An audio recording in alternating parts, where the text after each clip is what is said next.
Simplesmente as pessoas não tinham onde morar, um indicava para o outro. À noite eles faziam o piquete entre eles. E assim começou a ocupação. Os colegas ajudam, os vizinhos ajudam, final de semana vai encher uma laje, tá a comunidade lá.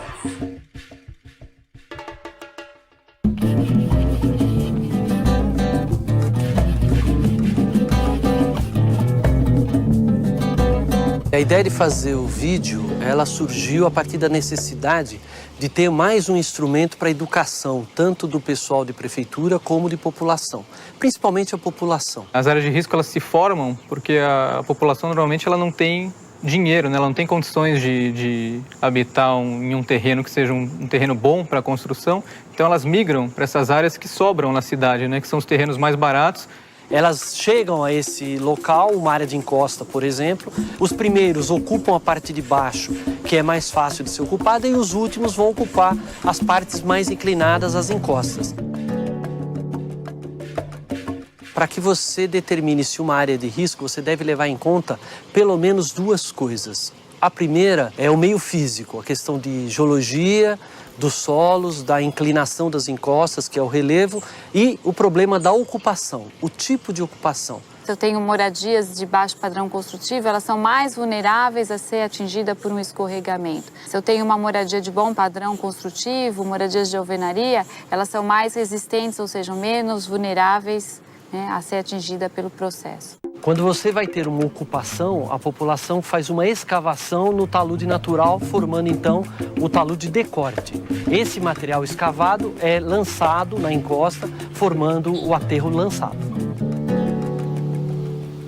O que a gente observa normalmente nas áreas de risco é a distância que a moradia está com relação à base e ao topo do talude ou da encosta. Quanto mais próximo da base ela estiver, mais fácil de ser atingida por um deslizamento. E quanto mais próximo ela estiver do topo do talude, mais fácil do deslizamento ocorrer e afetar a estrutura da moradia. Vocês veem aqui que nós temos aqui um conjunto de casas que estão bem coladas no barranco. Se a gente tiver um deslizamento aqui, esse deslizamento vai pegar esse fundo dessas casas. A casa deveria estar mais afastada do barranco, não é? O que a gente tem orientado é que a população não façam esses tipos de cortes, né? Evite fazer o lançamento da sua água servida na casa, no quintal do vizinho. Observem alguns sinais de movimentação no seu terreno. A população das áreas de risco, ela também pode exercer o que a gente chama de autoproteção.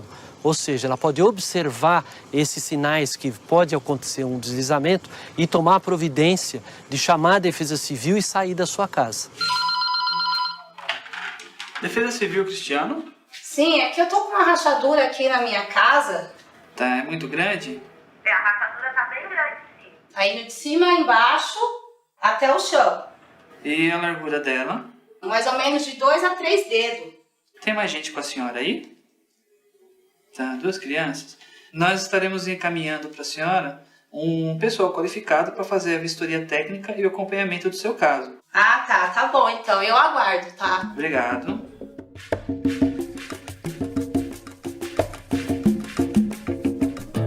Boa tarde. Tudo bem? Tudo bem. Sou o Walter da Defesa Civil, você me chamou aqui pra...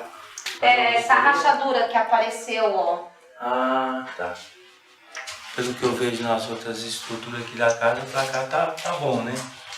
Agora, para esse lado aqui, acho que está comprometendo esse lado aqui, que deve estar movimentando para lá. Rodrigo, me fala uma coisa, a água de lavagem sua vai para onde? Onde é que você lança toda essa água? Tá.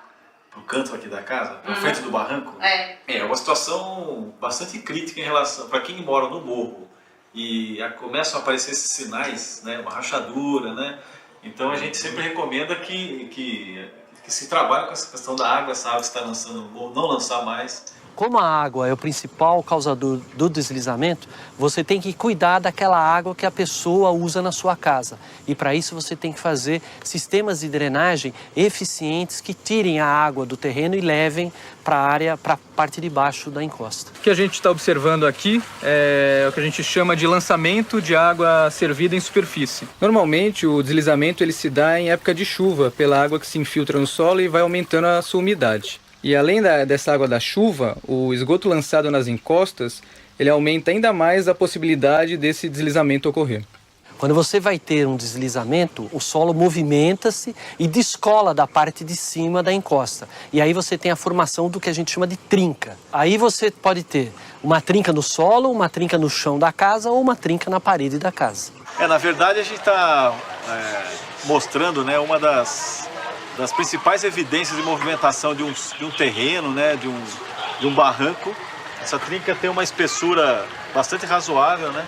Ela indica que toda essa porção do barranco, do talude, está descendo em direção ao rio, na proximidade, no limite com a moradia, né? A moradia está muito próxima à situação e a trinca teve uma evolução naquilo que a gente chama de degrau de abatimento, né? Quer dizer, há um deslocamento do terreno em função ao seu patamar aqui.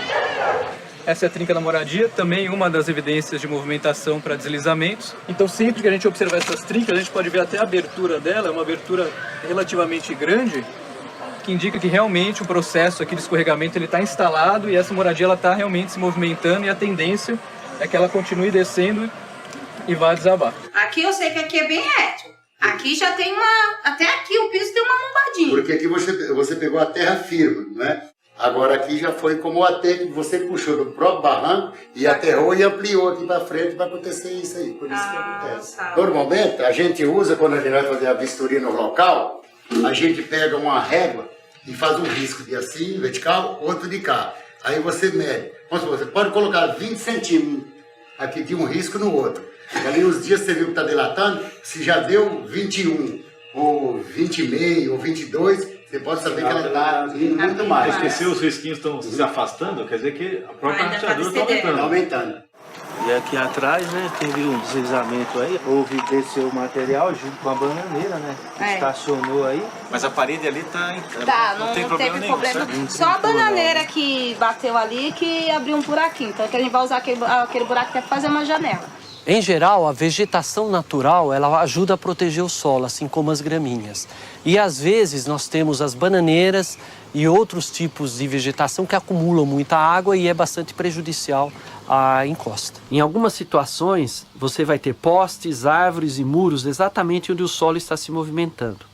Quando eles inclinam, é uma forte evidência de que o deslizamento vai ocorrer. Você observando isso, tenha certeza que o seu terreno está movimentando e pode ter um deslizamento. Depois que ele ocorre, aquela marca que fica na encosta, onde a terra se desprendeu, é chamada de cicatriz. É muito importante observar se existem cicatrizes próximas da sua moradia. Isso é um forte indicativo de que outros deslizamentos podem ocorrer na sua área. A construção próxima dessas áreas deve ser evitada. Um outro problema que a gente tem nas áreas de risco, além do aterro lançado, seria o lixo e o entulho que são lançados em costa abaixo.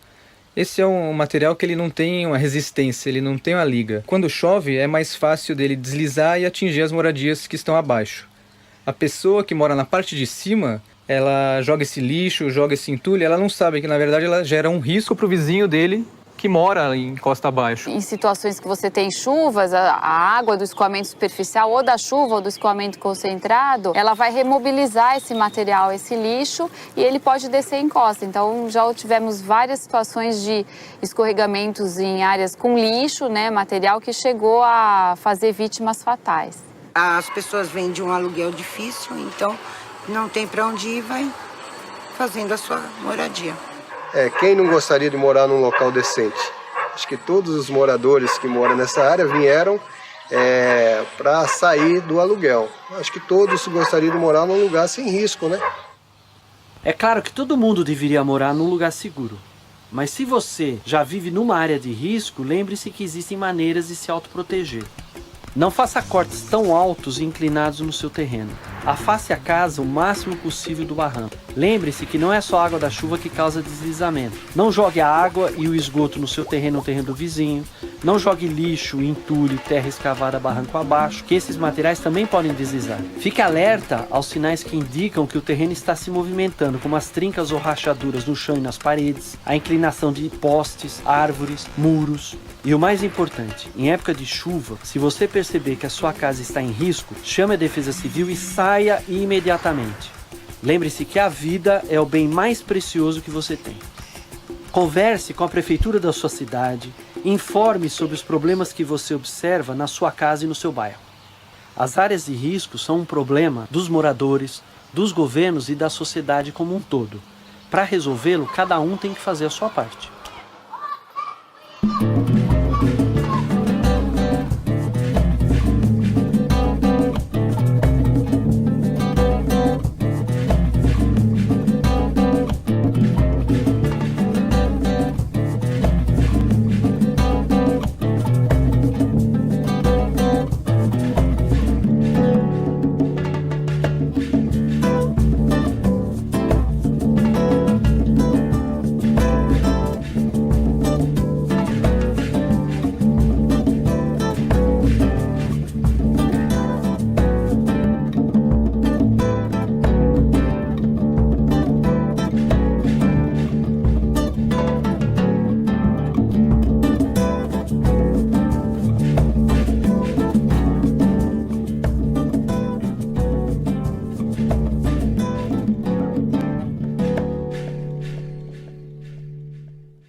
Existem 4 métodos que o produtor pode usar para regularizar APPs e reservas legais desmatadas antes de 22 de julho de 2008. Regeneração natural, plantio de espécies nativas, ou a união dos dois. E para imóveis de até 4 módulos fiscais, o plantio intercalado com 50% de espécies nativas e 50% de espécies exóticas. No caso específico da reserva legal, é possível aplicar a compensação utilizando outras áreas com excedente, desde que no mesmo bioma. O produtor tem até 9 anos para recompor sua APP e 20 anos para a reserva legal a partir da assinatura do termo de compromisso. Atenção, no Pará, onde a maior parte da cobertura vegetal é florestal, a reserva legal é de 80% em quase todo o estado. Porém, em algumas áreas, a exigência poderá ser de 50%, apenas para fins de recomposição. Informe-se e regularize a situação ambiental da sua propriedade.